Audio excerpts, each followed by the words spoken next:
Hey guys, we are back here with Al. So yeah, I was just saying to clarify my position on the whole DACA thing.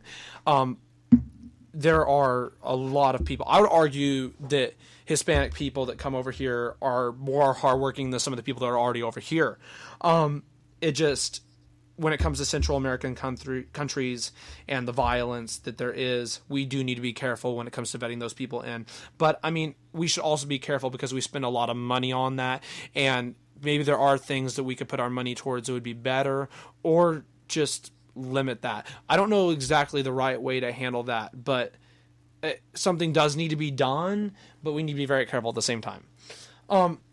So the couple more things I wanted to talk about in terms of relation to Trump. One good thing he did, period, hands down, sign that tax cut. Absolutely. That $1.5 trillion tax cut. A lot of progressives have banned that, or have bashed this. Look, it literally cuts taxes on everybody except the poor. Now, I want to be very careful when I talk about this. I think it's a great thing. I think cutting taxes on everybody is a great thing. It did keep tax rates for the poor at 10%. And I understand that there are a lot of households and people in this country that don't pay taxes. They do still pay payroll taxes and stuff like that, but like Social Security, Medicare. But in terms of like income taxes, I understand that there are a lot of people that don't pay that, but still there are poor people who are hurting. And I think that they should have at least gotten something out of this as well. And I mean, I'm not exactly the happiest to see that only the rich are getting the biggest tax cut out of it, but middle class are getting it as well. That's one thing I think progressives are missing on it. Like, there are a lot of middle class people in this country who are hurting a lot as well, and this tax cut is going to help them a lot. In fact, if you look, there's this tax calculator that there was out there after you pass this thing, and you could put in like all of your variables and stuff like that. And I'm just going to say it, like, I come from a household that's middle class, but I mean, it can hurt it sometimes. I put the numbers in there for that, and we get a tax cut too. I mean, I'm just saying, like, I understand it's not going to be the same for everybody, but a lot of people are getting a tax cut for this. And I think it's great. There's also a lot of, like, poor people. I mean, I know they're poor, but it's like they're not paying any taxes at all. And I feel like we need to, tax. If we're going to tax, we need to tax everyone, no matter, how much they're making. I mean, of course, tax them less. But I'm saying is that, like, a lot, you'll be surprised at the amount of people who are in poverty that aren't even paying anything at all. I mean, it screws over the middle class when you do that. First off, let me just say this. We shouldn't have social programs in the first place. I don't think we should. But at the same time, I don't agree with taxing poor people at all, in my opinion. That's just my opinion. I know some people might disagree with that, but I don't agree with taxing them at all. But at the same time, you shouldn't have social programs. But yeah, overall, I think it's a great thing. And another thing people miss is there's a lot of businesses who have gotten a lot more employees out of this, who have hired a lot more people because they have more money now and they have more positions open, stuff like that. I mean, businesses are flourishing over this, and that's a great thing. Yeah, I know. And people's, like, 401ks are going up, people are making more money. I think it's great. Yeah. Okay. So two more things here. This is going to be interesting. I don't know if we've ever talked about this on Facebook or anything at all. The issue of Israel-Palestine, because Trump about a month ago, recognized Jerusalem as the capital of Israel and started moving the U.S. embassy to there. First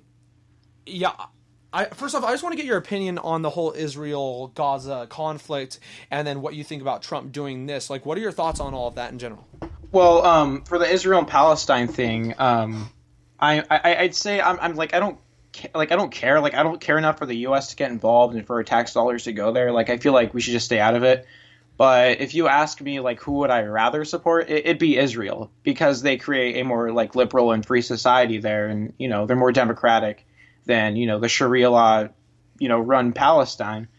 And so when I think you're going to mention when Trump, when he named, Jerusalem the capital of Israel or something like that, I don't think it's really of any of our business, but I do agree that it's probably best that Israel, they own Jerusalem, because I feel like the society that Israel creates is much better than any, Muslim Sharia law country. But ultimately, like, I don't really know where I stand, but I don't support Palestine for sure, because the way they treat women and gays and atheists or Christians or whatever, faith you come from, they just treat them like garbage. I mean, you don't want them to run, more land and stuff like that. I mean, unless you're into Sharia law and stuff like that, go Palestine. But, I'd rather Israel own more territory than Palestine. But yeah.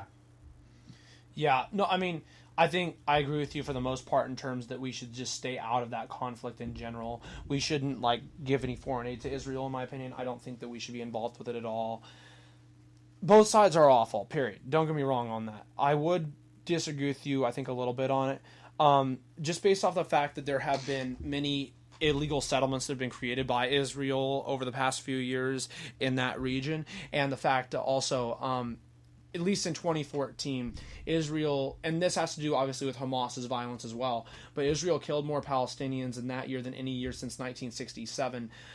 And they killed more Palestinians in that year than Hamas or Palestine did. And obviously Israel has a lot more weaponry and has a lot more of an organized military than Palestine does or Gaza has, or Hamas has. But we also, I mean, you got to look at it in terms of not just Trump or other presidents and leaders here have given them a lot of help. I mean, or Republicans, I mean, in that sense. Obama gave them an Iron Dome. I mean, he gave them a lot of foreign aid as well. He gave them a lot of stuff to protect themselves as well. I know a lot of people bashed him for being anti-Israel and stuff like that over his presidency. But I mean, at the same time, he gave him Iron Dome. We didn't even cut foreign aid towards Israel that much during his presidency. We haven't really been anti-Israel, at all. Almost every, I can't think of one president that hasn't been, kind of Zionist or pro-Israel. Right. I can't think of one. And even I heard that when Bernie Sanders was running, I think he said that he would even give aid to Israel and stuff like that. He's Jewish. I mean, yeah. Oh, yeah, but I know it's the whole ethnicity thing. But I mean, I just think I just think it's ridiculous that even a progressive like Bernie or whatever, supposedly anti-establishment, would support Israel and stuff like that. I feel like he was more of a kind of laissez-faire on the foreign policy, but I just think that was kind of amazing. I feel like people will always be bought out by Israel. I don't know. I just feel this entire issue in general, I mean, this is one of the actual important issues out there where you see a ton of political correctness. I mean, people who are extremely pro-Palestine get almost, or state facts all the time that say Israel did this, Israel did that. They get coined as being anti-Semitic, and that's not the case always. I mean, for some it is. I mean, I know that at times we like Alex Jones and some people on InfoWars, but I mean, Alex Jones has had segments that have been seemingly anti-Semitic. He's actually against Israel on a lot of stuff. But I mean, overall, people get considered anti-Semitic for a lot of things that aren't anti-Semitic. They're just critical of Israel and what they've done in general. And then a lot of people also get called Zionist and Israel sympathetic, for just saying, yeah, Gaza's bad sometimes. I know, let me give you an example. So there's been Palestinian professors in this country who have been basically kicked from the university just because they're pro-Palestine. And then at the same time, actresses like Gal Gadot, for example, who played Wonder Woman, people criticized her vehemently because she was in the Israeli military, and Wonder Woman's supposed to be an anti-military character. Mm-hmm. And then they just, before the Justice League, they protested DC because she's, they said, oh, she's a Zionist, so therefore we disagree with you for having this person in the movies and all that kind of stuff. I mean, there's issues on both sides when it comes to political correctness. Right. And political correctness is a cancer in general, and we could go on a whole another hour on that issue. But, I mean, it's just a problem that you see so much division on this issue, and it's so important. We were saying, we shouldn't even be involved in it. Like, exactly. it should just be their issue like every other thing in the Middle East. But sadly, since we're America, we love to stick our nose in there, say we're the best, we're going to create freedom, and that's just not always the case, and it's never the case. Yeah. And it just hurts the issue more than helping it. So I disagree with Trump in what he did there. I think he should just left his nose out about it, and he wouldn't have been criticized, I think, if he didn't do anything there. One final thing that Trump did, this will take up the last of part 5, criticizing Kaepernick and the NFL athletes for not standing for the anthem. That's might just be the biggest thing that have been made out of his presidency. Okay, look. Is it disrespectful to not stand for the national anthem? Yes, it is. At the same time, and this is going to sound obvious, like a broken record, what people say, you do got to understand why they are protesting and stuff like that, because police brutality, violence, and stuff like that, which, once again, that's another issue we could go on for an hour for. But also, like, the drug wars targeted them a lot more, and a lot of other things as well. I don't know what that slamming noise is. But there was just no need. Like, it's not a matter if you find it disrespectful or respectful or not. Like, there's just no need to comment on that when you're president of the United States. Like, I just didn't get that. Yeah, I think I agree with you on that too. Yeah, I mean, like, you can agree, like, national anthem, whatever. Like, personally, I think that, like, it's played at every sports game. America has become just sports in general, become extremely nationalist in terms of how they do things instead of just keeping it plainly to the sports. But I mean, there's just no need for President Trump to comment on that. And he went on with it. I mean, he still said stuff as recent as last month on it. But whatever. I think that covers everything that's needed for Trump and Trump's presidency. The last thing I want to do in terms of this whole Trump thing I've been doing is I want us to each give him a grade out of just you could do a letter grade or out of 10 of how you think he's done his presidency so far and what you're expecting to see from him this year. So I guess I'll give him a letter grade. I don't know. That's probably easier, but maybe a D or a C minus. I think maybe the highlight was just cut and stuff like that. Yeah. And I think his tweets are pretty funny. I know a lot of. I'm in the minority. I like his tweets. Like I know I am like definitely part of the minority in this country that likes his tweets. But what I expect next year is just. I just don't care. What I expect or what I want. I mean, what I expect is just more craziness from him, and yeah. I don't know. It's probably more. He's just gonna get more Trumpy, and he's just gonna get more trumped up. He's probably gonna comment more on the social issues and stuff like that, and he's probably gonna bomb someone else in Syria. I don't know, but well, I hope not. I mean, I could definitely see a conflict happening though, having his second year of his presidency. Yeah. Maybe he'll start a World War III with, or maybe he'll increase the conflict with him and Kim Jong Un. We'll just have to clear something up. I was talking about a couple of minutes ago, because thank you, Ricky, for pointing it out.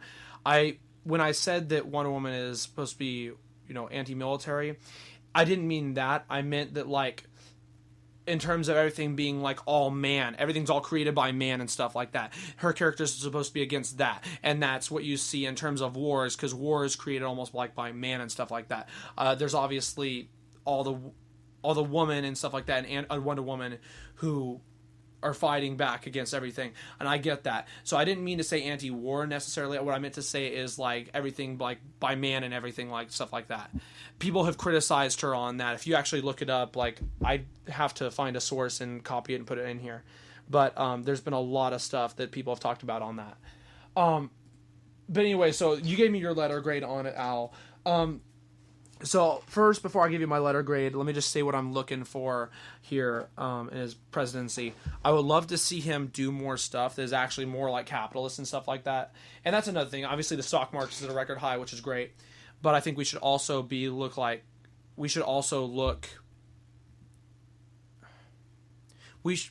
I'm sorry, I kept reading Ricky's comment here. Oh, you're good. I'll get back to that in a sec. I'm sorry, I completely got thrown off. You're talking about Trump's tax cut or something? Thank you. Yeah. No, the stock market's at a record high, and I'm expecting him to do a lot more stuff for pro business and stuff like that. Because he did expand, like, damn it. This ended really bad because now I have to go to the part 6. Sorry.